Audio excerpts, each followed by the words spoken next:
Welcome. All right. Okay.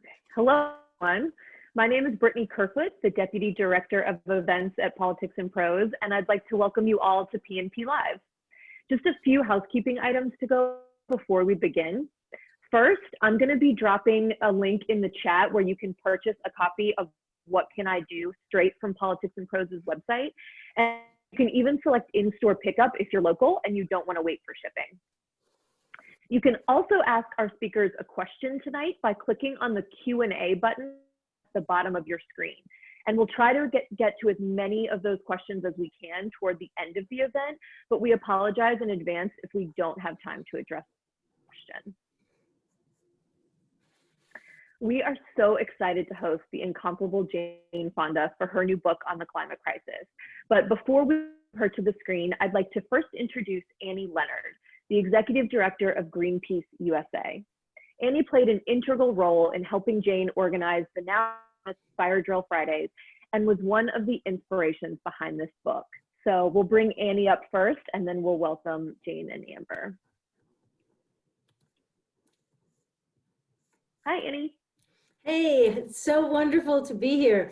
I'm delighted to introduce my two friends and fellow climate activists, Jane and Amber. The last time that we three were together was protesting in Washington, D.C., so it is just perfect that we're here with our favorite Washington, D.C. bookstore, Politics and Prose, and I am counting the days until we were able to do that again.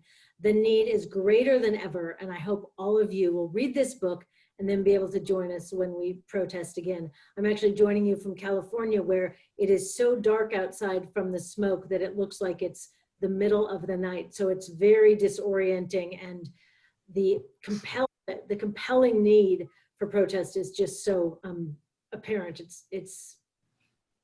I'm almost at a loss of words about how extreme the situation is. So Jane Fonda needs no introduction. We all know Jane's illustrious, legendary, award-winning acting career, currently with the Netflix hit Grace and Frankie, which I really recommend. It's fabulous, as well as her decades-long work of being an activist and an ally for critically important social and environmental justice issues. Everybody knows Jane the actor and Jane the activist. So I want to introduce a different side of Jane, another side, a side that you will see in her new book. Jane is also a devoted, hungry learner. She understood the urgency about climate and she wanted to learn more, so she dove in incredibly, digging into the science. I remember one briefing in Washington, D.C., where we had these climate experts briefing us on the economics and policy, and one of them said, I don't want to get too much in the weeds, and Jane said, in the weeds, get in the weeds. And she just dove in, she seeks out and listens to voices on the front line of climate impacts, the voices that are often ignored, leading with curiosity and inviting others to join her. It has been such a joy to work alongside her this past year, and then to see it all captured in this book. I asked Maureen Dowd the other day what she thought of the book, and she said something so right on. She said it unfolds as an odyssey of self-discovery. That is a great description, and how wonderful that we have Jane here to guide us in joining her on that odyssey from climate despair to action that we all need so much. So welcome, Jane. We also have Amber Valletta with us today to moderate the evening's program. You will recognize Amber from her modeling work gracing the covers of many fashion magazines, her acting work in movies and TVs, and her entrepreneurial work, founding the cutting-edge, responsibly made fashion brand Master and Muse. But I know Amber from marching together in the streets demanding climate action. Throughout all of Amber's work in fashion, in business, in activism, she's been committed to advancing smarter consumption, environmental awareness, and very importantly, inspiring others to get involved in the collective hard and joyful work of driving social change. Amber is a dear friend of Jane's, a friend of Greenpeace's and Fire Drill Fridays. She's joined multiple Fire Drill Friday rallies, speaking, marching, and we were all arrested together in front of the Capitol building when we used civil disobedience to draw attention to the climate crisis, the impacts of which we're seeing unfold on the West Coast and around the world today. So Jane, Amber, it is great to see you both. I wish I could give you a big hug. I'm sending a virtual hug from Berkeley. I am counting the days until we are back in DC demanding bold climate leadership that meets the science and the moment. Until then, over to you. Take it away. Thanks, Annie.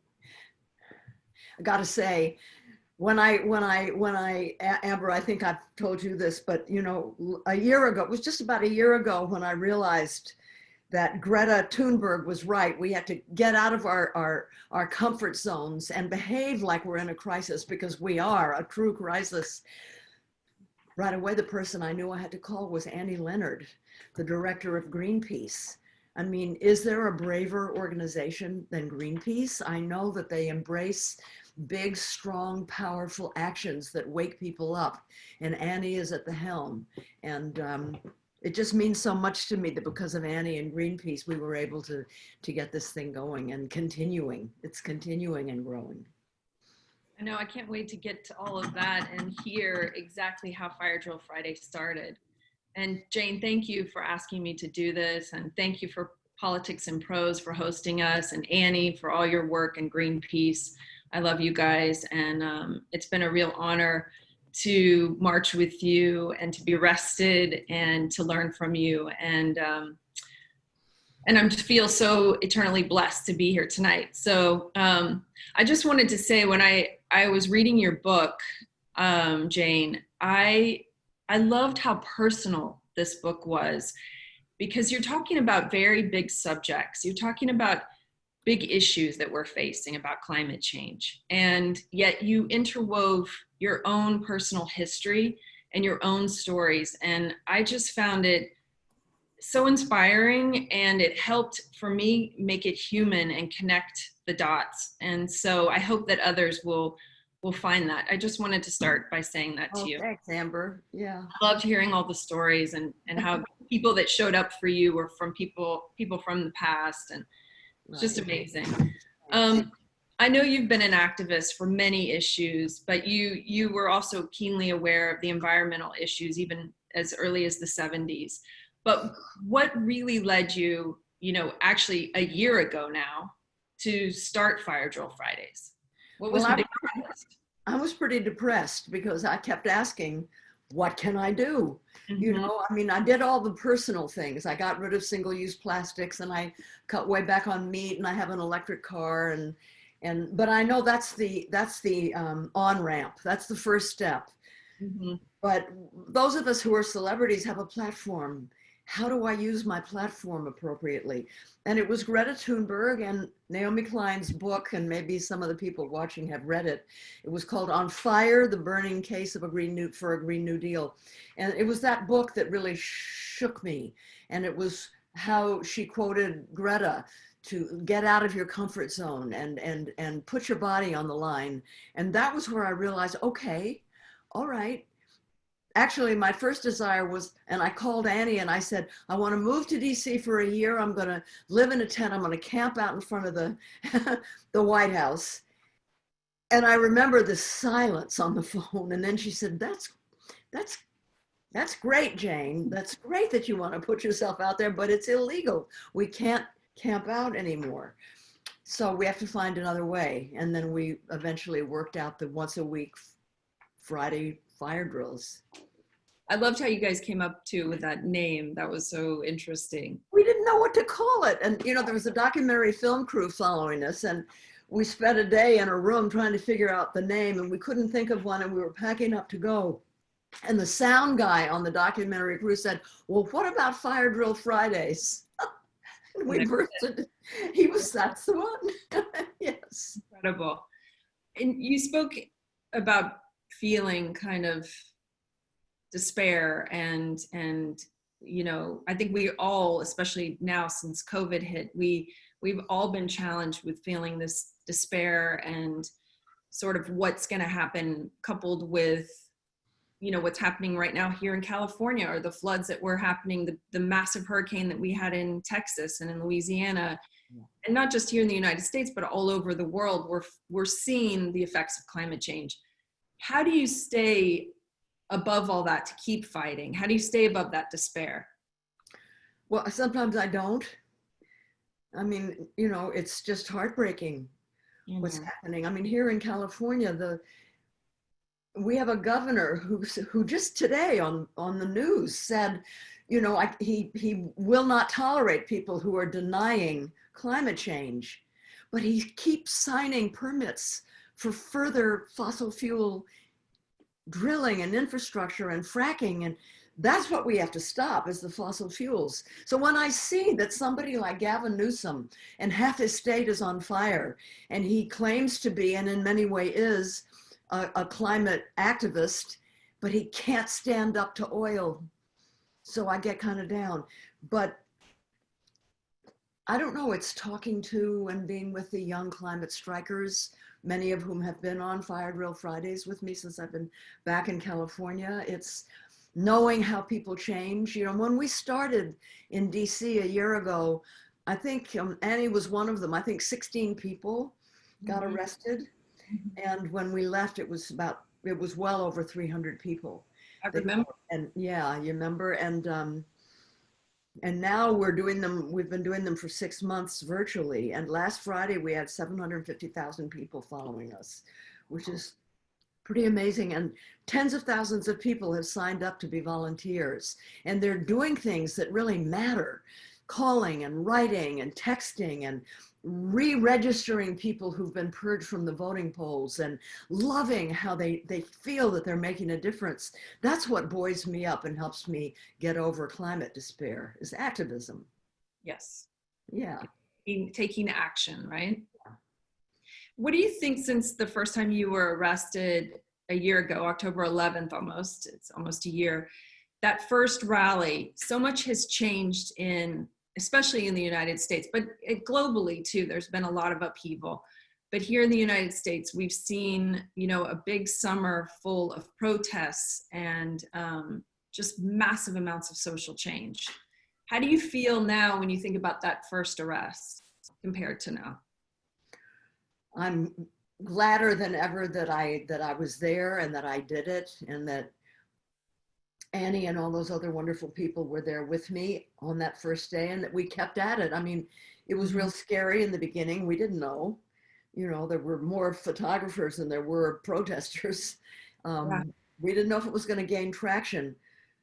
But in the midst of the triple crises that we're facing now, there's the climate, there's the COVID pandemic, and there's the uprisings following George Floyd. I mean, this is an important time. It's a time when, not only do we have to deal with the election and making sure that Biden gets elected, we also have to really dig deep into ourselves and figure out who we are. Who do we want to be?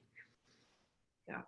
And we have to fundamentally, and I hope we will, and I think we will, we have to change the way we think and feel and function, and learn to care for each other, and not let these dog whistling politicians who really don't care about us at all lead us down a dead end road, which is what's happening now. But, I always tend to look at the bright side. COVID didn't break us. COVID exposed where we were already broken. And so people saw things that I don't think they were aware of. I think they didn't realize how our federal government has been so weakened and crippled by the guy that's in the White House right now. And when you're facing a pandemic and a climate crisis, you need a strong federal government that's coordinated and strategic and prepared. And people are now faced with what happens when you don't have that. That's one thing. Another lesson from COVID is pay attention to the experts, the medical experts and the scientists, right, which has not been happening. And I think people see what happens when you don't do that. And then I think that people are seeing the essential workers, the farm workers, the nurses, the domestic workers, the delivery people, all the people that make our lives function, that are risking so much and getting so little in return. Clapping for them in the evening isn't enough. We have to really fight for them. Absolutely. Not just for now, but in the future, that they're able to earn a decent living so they can support themselves. So all these things that reflect on who we are as a people are happening at once. And I think that we're being shaken awake. So I feel very hopeful. Yes, we are. I mean, that's one of the things that I've come to realize since really getting involved in different types of activism, is that all of these paths converge, that racial justice, women's issues, indigenous issues, labor issues, sustainability in even things like clothing. I mean, everything, oil industry, clean air, everything emerges into one, like all paths lead to Rome. And I think that people just don't realize how interconnected everything is. And so I know that you brought so much of that to light in Fire Drill Fridays. That's what each Fire Drill Friday was about, a different issue, but you also had people speaking from different backgrounds, and you collaborated with people from different backgrounds. Can you talk about why it's so vitally important that we collaborate, why we are also, that we collaborate with different movements as well? Yeah. Well, we're not going to win unless we collaborate. And you're absolutely right, Amber, when you say they're all interconnected. The mindset that is, I'm sorry to say, the foundation of the United States, that built the economy of the United States, is slavery. Yes. And it's a mindset that people are fungible, that the land is to be used and overused and then discarded and move on. There's always a place you can move to. There's always a new frontier. We treated human beings and the land and nature as disposable. Yeah. And it's this, and now we are at the far extreme of that mindset and what it has given birth to. It's late stage capitalism, globalism, and it's staring us right in the face, and it's all the same thing. So we have to get over, we can't just have a new politician and some new policies. We have to have a new civilizational paradigm which guides us into the future. Yes, it's all about a new paradigm shift. I think that one of the things that is so important to having that big shift is listening to the youth and hearing how, they feel so, they don't understand how we could have pissed away their future. And I know that you had a lot of young activists come and work with you during Fire Drill Fridays. And I'm even friends with some of these young people on Instagram now, one I talked to personally. Talk about that, how you merged your, you are a woman of, you didn't necessarily need to do that. And you guys at Greenpeace all joined together with these young people. Imagine if I hadn't.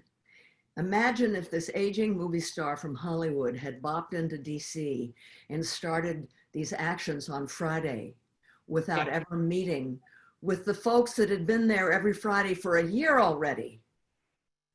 I mean, it would not have worked. It's to Annie's credit that she knew that in order for this to work, before anything was done, we had to sit down with the people that had already been there. That included the young climate strikers, but it also included the heads of all the other environmental organizations that believe in actions. Mm-hmm. There are some environmental organizations that are about conservation, mm-hmm. and they don't do big actions. Yeah. So we got the organizations together that understand the value of actions. And really it was together that we figured out what we needed to do. And a lot of them later spoke at the rallies. And then I brought in celebrities who were my friends, because not to pretend that they were experts, although Ted Danson knows a lot about the oceans, but to be the ones that introduced the frontline people, these people of color, these young women, these young indigenous people from Standing Rock, people whose voices are not heard normally. We wanted to use our celebrity to give them a platform. And boy, their stories were potent and heartbreaking and important. And, but there was one, which was it? It was environmental justice, I think, was this particular Friday. What a lineup. There was a young girl, Jocelyn Charger from Standing Rock, and then there was Abby Disney, the niece of Walt Disney, and then there was Ariana from Houston, who lives in the shadow of a refinery and described what it was like growing up in a place where people couldn't breathe and everybody had lung disease and so forth. And then it was Bobby Kennedy. So it was just beautiful, and it made me so happy. And one of the things that I love about this book is that when you look at the pictures, you can see how it was centered in joy. Yes. Love. You can see all the love in people's faces. It was great. There was a lot of support. I know when I was there several times, there was a lot of love and support. I brought my mom to the very last Fire Drill Friday in DC, and Martin Sheen spoke, and he gave that amazing, I'm not even sure whose speech it was, but it was so powerful.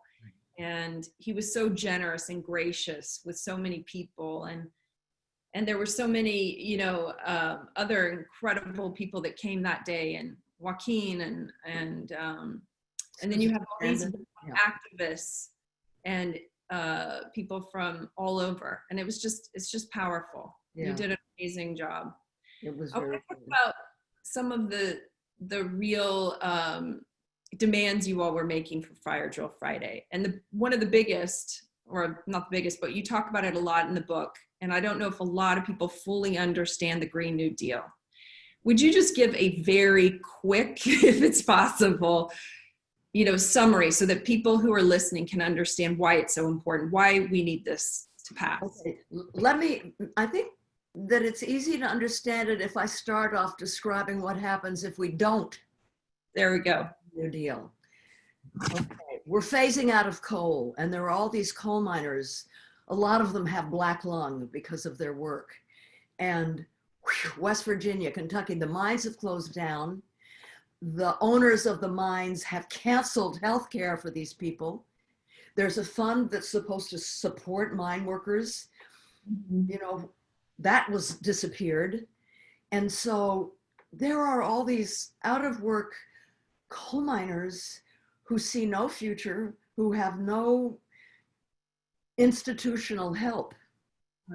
Right? They are the victims of the transition away from fossil fuels. That cannot happen. We need to make sure that when we move from a fossil fuel-based energy economy, that the workers and communities and families who are impacted by that transition are trained for new jobs, where they live, in their communities, union jobs with the right to collective bargain, so that they don't lose anything, except now their jobs are healthy and clean, and they're still earning a decent salary because, in the fossil fuel industry, it's a unionized, a lot of the workers are unionized, so they can earn $85,000, $100,000 a year. It's a good living.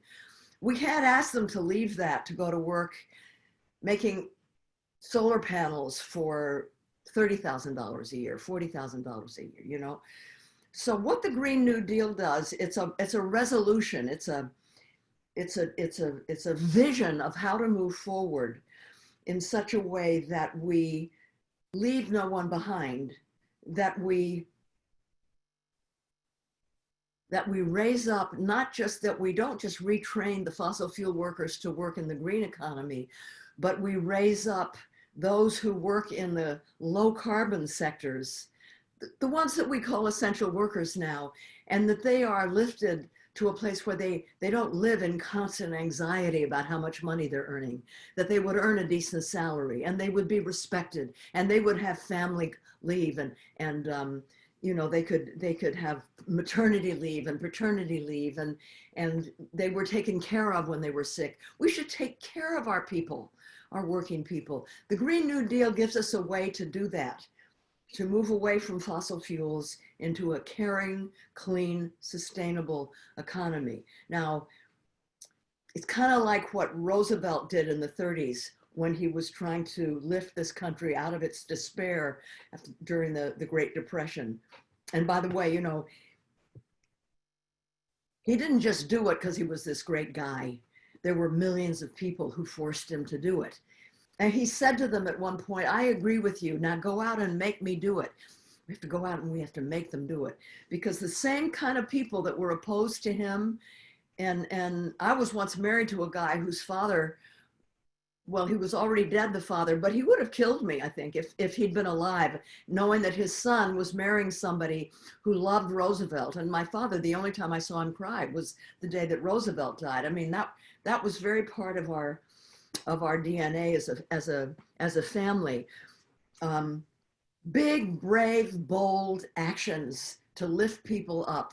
And that's what the Green New Deal does. It's not just, let's just take a green paint and paint over the Civilian Conservation Corps and what all those programs with the Green New Deal, with the original New Deal. It requires changing the way we think and the way we live. And all the people that are opposed to it, you know, they say, well, it's too expensive, it's not real, sounds like socialism, just with the way they did with Franklin Delano Roosevelt in the 30s. But one of the things that the COVID pandemic has shown, that when there's an emergency, the government can come up with money, right? So now we just have to have them, the money needs to be used, not to put us back where we were before, but use the COVID money after the elections, and please God that we make it turn out the way it needs to. The money needs to go to putting people to work in a green economy.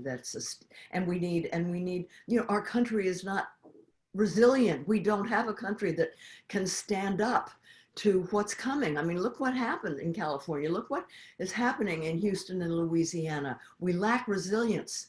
Our homes, our stores, our schools, our hospitals, our healthcare systems need to be shored up and restructured so they can withstand the assaults that are coming. Absolutely. I mean, even when you look at all of our bridges, our roads, our rivers, our bandwidth with internet, electrical, everything Our water systems. All pipes aren't bad. Pipelines are good. So let's move them away from piping oil to piping clean water in Flint, Michigan, and all the other places that don't have clean water. That's another victim of the climate crisis, is the lack of water. It's scary. I mean, to that, directly to that point, you know, looking at Flint and talking about lack of water and drinkable water, how much this country, our racial and economic inequalities are intricately linked to the climate crisis.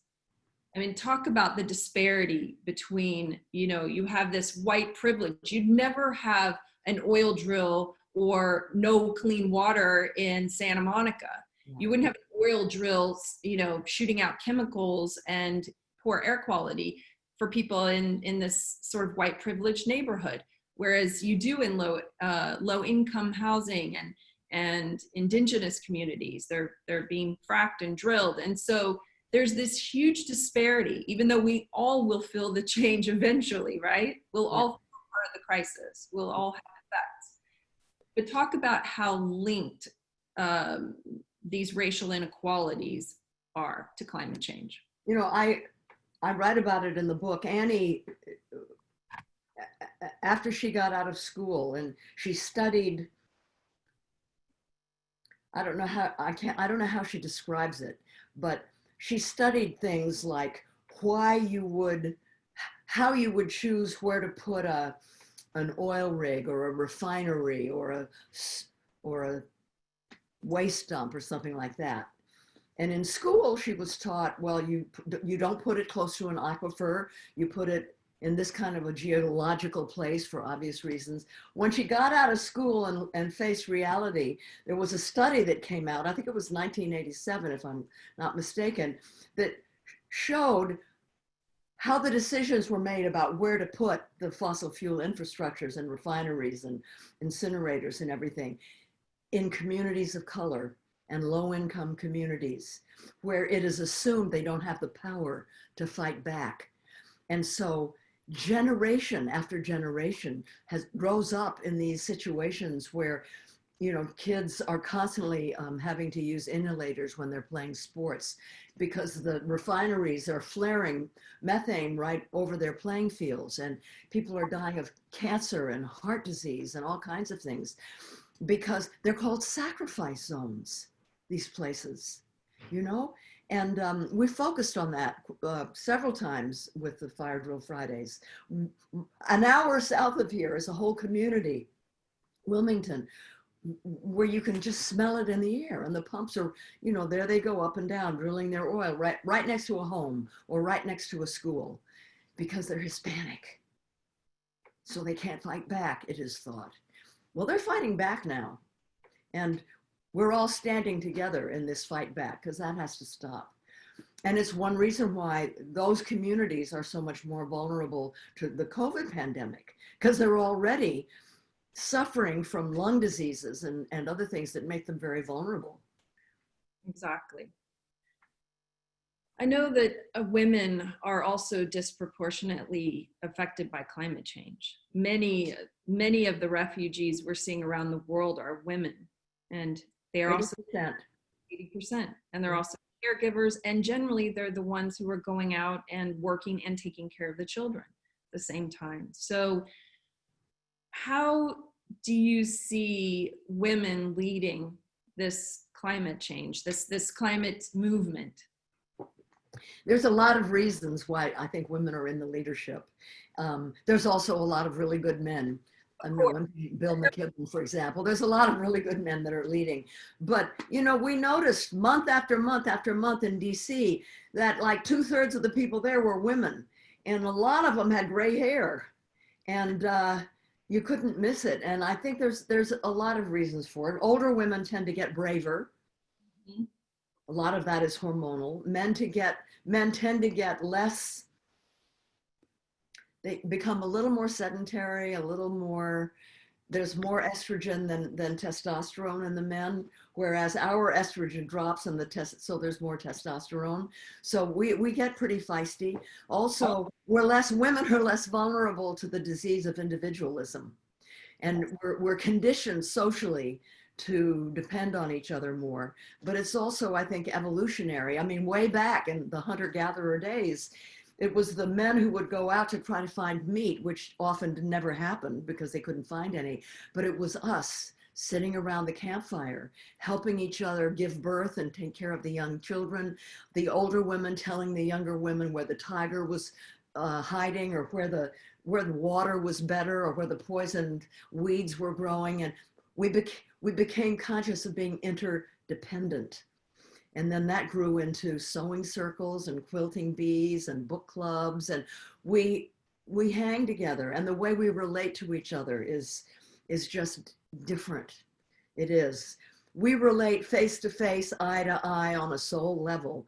And, you know, I feel kind of bad because men are kind of side to side looking out at the car races or the sports or whatever, you know, it's a little bit less on a soul level, the way they relate to each other. So, and this is extremely important right now, because the people who are in charge want us to believe that individualism is a good thing, that they're trying to make the word collective a bad word.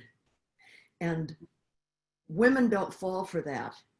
So I think it's one of the reasons that we relate to the earth more viscerally than men do. And then we're the ones that bear the children. And boy, do children suffer with the climate crisis, because we carry toxins in our body fat. We have more body fat than men do. It affects the toxins go into fat. That's why whales, you know, I can't remember the word now, but whales sequester carbon in their fat. Women sequester toxins in our body fat, goes into the fetus, goes into the breast milk, and kids are getting really sick in huge numbers all over the world. I want to know why right to lifers don't get on the bandwagon to stop the climate crisis if they care so much about children, right? So there's all kinds of reasons that women are in the leadership of this vital movement. In Africa, you know, they come up with the ideas of having solar panels to heat schools and bring light into cottages while, you know, so the babies aren't born and surgeries aren't done by candlelight. And they're just, and also all the countries that have women in leadership roles tend to be the ones that sign the climate treaties. And huh? They've also done better during COVID. During COVID, yeah, that's right. Good point. Yes. Beautiful. Who are your heroes? I'm just curious. I know you have you're surrounded by incredibly. I am, yeah. Amazing women, but my heroes are my friends, my women friends, Eve Ensler and Laura Flanders and Elizabeth Lesser and Annie, Leonard, and, you know, I mean, my friends are my heroes. Well, we love you, Jane. You're our hero. This doesn't seem like it would be connected to climate change, but war. You know, we're talking about women now. War is generally driven by men, and not to bash men at all, but it is driven by that power. And I don't think most people even think that the two are connected, but climate change is vastly connected to war. In the last 80 years, all the wars have been fought over oil. Right. If oil is our number one offender, talk about how we could possibly change that. And, you know, could we move some of the military budget over to the Green New Deal? Now you're talking. I didn't realize how connected the military is to the climate crisis. The Pentagon is the world's largest user of fossil fuels. Now, this really blew my mind. The military has been exempted, the Pentagon has been exempted from environmental regulations. And as a result, Superfund sites are all around military bases. Guys are getting sick, I mean, lethally sick from the toxins that are in and around military bases.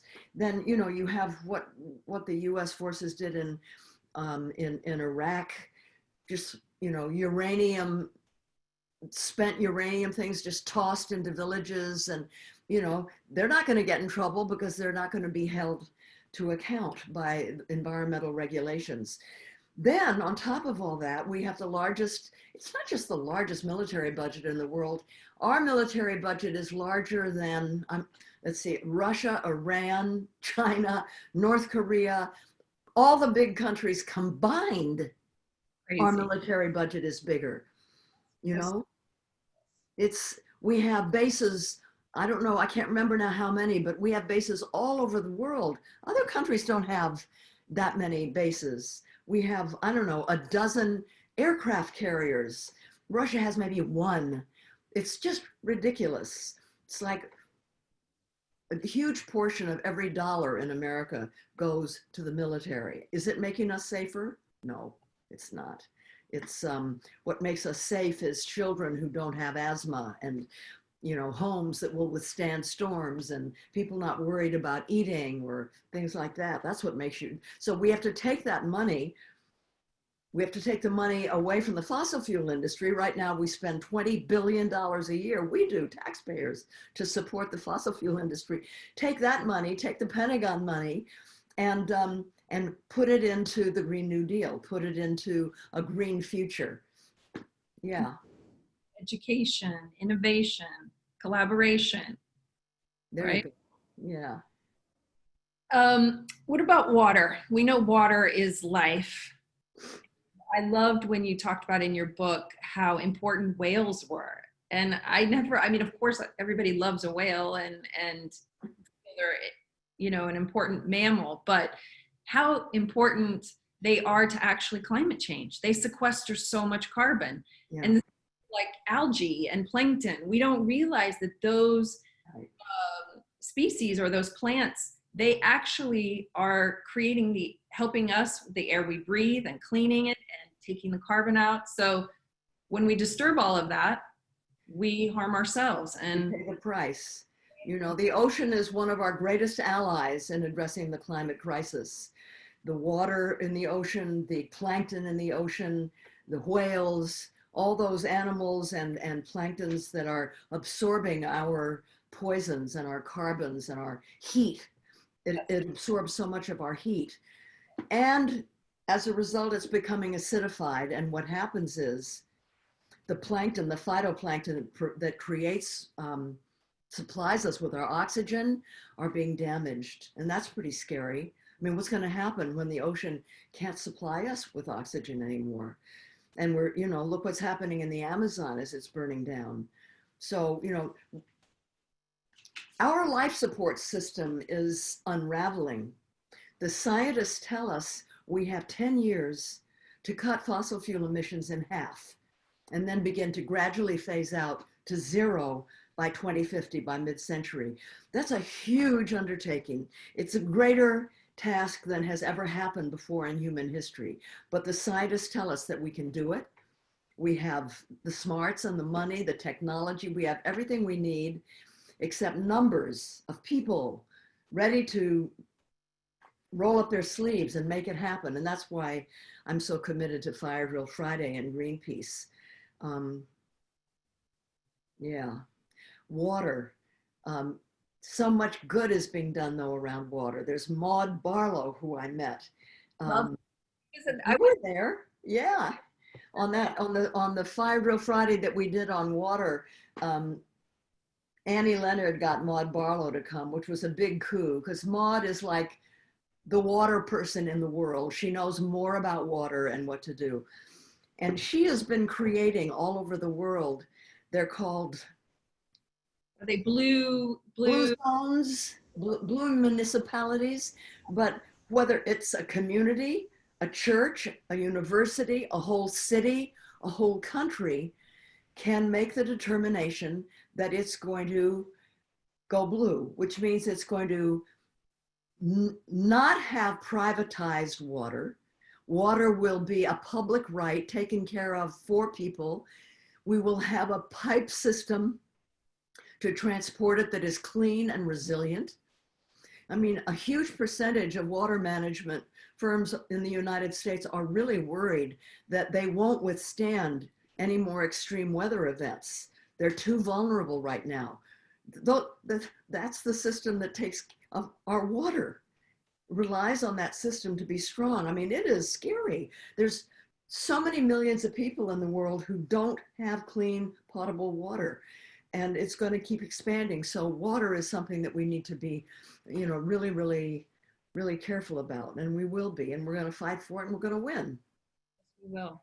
I mean, that's what the Green New Deal will do. It will fix all of these problems we keep talking about, you know. Before we go to questions, I think I would love for you to talk about what's in store for you in the next year and what people can do. Well, I'm sure we'll address more things about what people can do, but what's in store for you this next year? Well, I don't go back to work on Grace and Frankie until mid-January. So a lot depends on what's going to happen with the COVID pandemic. I'm itching to get back into the streets.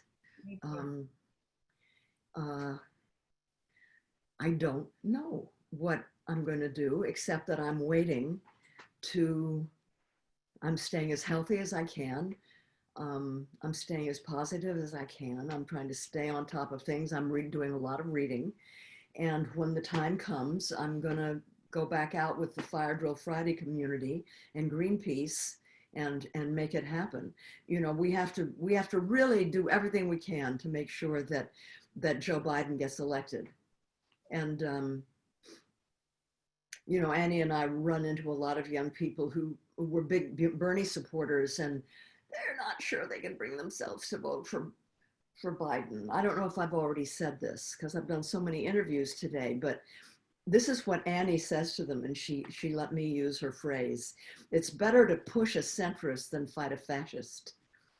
Amen. So hopefully that'll have some effect. So we have to work real hard, which Fire Drill Friday and Greenpeace is doing, and a lot of many other organizations, to make sure that as many people are registered to vote and will vote. You know, I have had 2 postal worker union people on Fire Drill Friday the last several weeks, and they are quite confident that the Postal Service can handle mail-in ballots, but we have to do it soon. We have to make a plan. But then once the election is over, no matter who is elected, we have to roll our sleeves up and make sure that on day one they start doing what's needed. Absolutely, absolutely. We have a bunch of questions. So, all right. Sorry, I'm going to have to look down at my phone, but I think you kind of spoke to this actually. The first question was about a new administration. What do you hope Biden and Harris will do to address the damage that's already been done by this current administration, denying climate change and doing nothing? Do you want to put a little more on that, or do you feel? Well, I think there's actually a list of 10 things that he can do by executive action in the first 10 days. You know, he has 10 days, we have 10 years. And starting on day one, he has to, with executive action, do things like declare a climate emergency, get us back into the Paris Climate Treaty, and then no new fossil fuel permits, no new fracking permits on public land, begin a gradual phase out. There's a few more that I can't think of right now, but we're going to have to force him to do that. We're going to have to shut down the government if necessary, but we have to force him to do that. And it's not going to be easy, which is why we need many people to read this book and to sign up. You text Jane to 877-877 to become a volunteer and to actually do something and join this army that we're building, a nonviolent army, to make him do it. Yes, absolutely. The other question is, well, there's a few. I keep hearing that non-voters tend to lean left. Is it the despair and hopelessness that keeps them on the couch? How do we convince them to vote this year? I don't know if that's true. I'm not an expert in why people do or don't vote and things like that. So I'm not sure that there tend to be liberal people who don't vote. I'm not sure that that's true. What advice would you give for small environmental advocacy groups doing local on the ground work? From your perspective, what are the most pressing priorities for change within local governments and communities?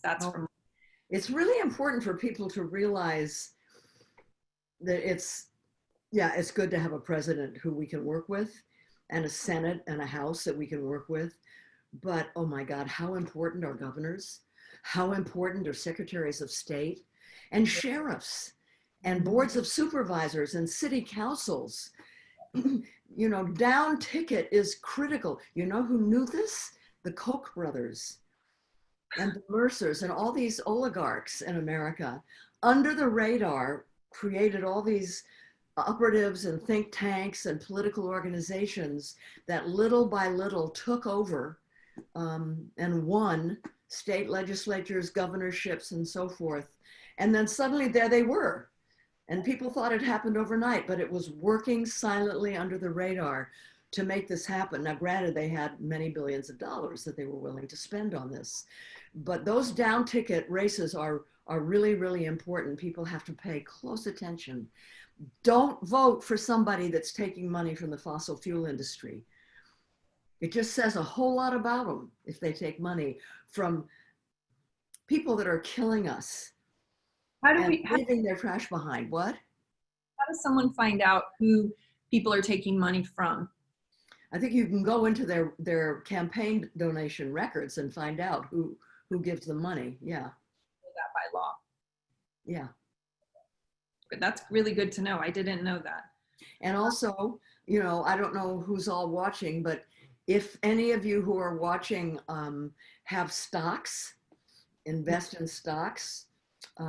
Make sure they're not in fossil fuels or Pentagon related, you know, investments or things like that. And try to make sure that your school, your church, your university, your city, that whatever institutions you're involved with, divest from the fossil fuel industry. Stop the money pipeline. is what we're calling this part of the movement. And it's really, really, many trillions of dollars have already been taken out of the fossil fuel industry because of these efforts. And it has to continue and get more. Absolutely. Have you been surprised by any pushback or support for your mission from other people in the entertainment industry? That's from Cassandra. No. I haven't been surprised by pushback, and I haven't been surprised. Maybe I'm missing something, but no. That's a good one. I had the privilege of being arrested during a fire drill Friday, and I'm so thankful to have had the opportunity to be welcomed into the movement. My question is, how can we stay focused without burning out when there are so many disasters at the moment? COVID, racial justice, the ongoing crisis at the border, etc. On the top of literal fires of climate change. And that is— Yeah, I think that personally, I think that it's good to look at this moment as, aren't I lucky to be alive at a time that is so crucial? The entire future of humankind is at stake. I'm so glad I'm alive right now where I can play some role in fighting for that future. It's a generational responsibility that we're lucky to have. You know, with every tiny little increase in warming, millions of lives of humans and species will be lost. So what a great responsibility we have to make a difference and to save lives of ourselves and our species. So that's what I think when I look at the fires and the protests. They fill me with hope. Not the fires, but the protests were so wonderful because of the diversity on every level. So this is it's a terrifying time, but it's also, I wouldn't want to miss it for the world. I'm so glad I'm still alive and able to do something. Even if I couldn't leave my home, even if I was in a wheelchair, there's so much you can do. We talk about it every Friday. And this book, every chapter is about a different aspect of the climate crisis. And at the end of each chapter is a section called What Can I Do?, written by Leonard and other experts. And it's very user-friendly and very practical. So this like has everything that we need to move forward the right way. I love how you state problem, solution, problem, solution. Yeah, exactly. Own personal stories and make it human, like connect the humanness for all of us. And I think that's what's so vitally important right now, is that we realize how connected we are to the planet and to each other. Yeah. You're amazing. You're talking like we're done. I don't know. 5 more minutes. I would like to talk about civil disobedience lastly, because as this summer there has been a lot of civil unrest, and rightly so. And we had the privilege of getting arrested, I would say, in a way, because we did it for something we believed. We aligned our values in our bodies. Would you talk about, you know, your birthday's coming up in December, and you spent your birthday last year being arrested and spending the night in jail. What is the importance of, yes, peaceful protests, but also civil disobedience? And why is it so important? I know it's not safe right now necessarily for a lot of us to go out and do that because of COVID, but why will it continue to be vitally important, not just signing petitions, to get our voices out there? Yeah. Well, history has shown that civil disobedience is what works. It's not where you start, but for 40 years, we've petitioned, we've marched, we've protested, we've written articles, we've pleaded, we've used all the levers that democracy makes available to us, and we haven't been heard sufficiently. So the next step is civil disobedience. Gandhi did it to free India from colonial rule by the British. Martin Luther King and all those wonderful kids in the South who sat in the lunch counters to break a law saying Black people can't sit at these counters. That's civil disobedience. And they were beaten badly for it and put in jail. Rosa Parks, when she refused to sit in the back of the bus, that's civil disobedience, and she was arrested for it. Breaking bad laws and being willing to get arrested for it is what works historically. It changes history. It may be the only thing that does. And when we started Fire Drill Fridays, and I write about that in the book, we were aiming for people who know there's a climate crisis, who know it's caused by humans, but they don't know what to do. They're not sure what to do. We offered them something to do, and boy, did they start coming from all over the country. And Annie and I would ask them, have you ever done this before? They were newbies. And the Yale Project on Climate Communication says there are 13 million people in America who say they would do civil disobedience, but nobody's asked them. So I now think in terms of the great unasked. We have to go out and ask the great unasked to come and join us. And it's a wonderful feeling to put your body in alignment with your values. It's like stepping into authenticity and empowerment. It's wonderful. It's very transformative. It definitely transformed me. Definitely did. And thanks to you, I learned so much.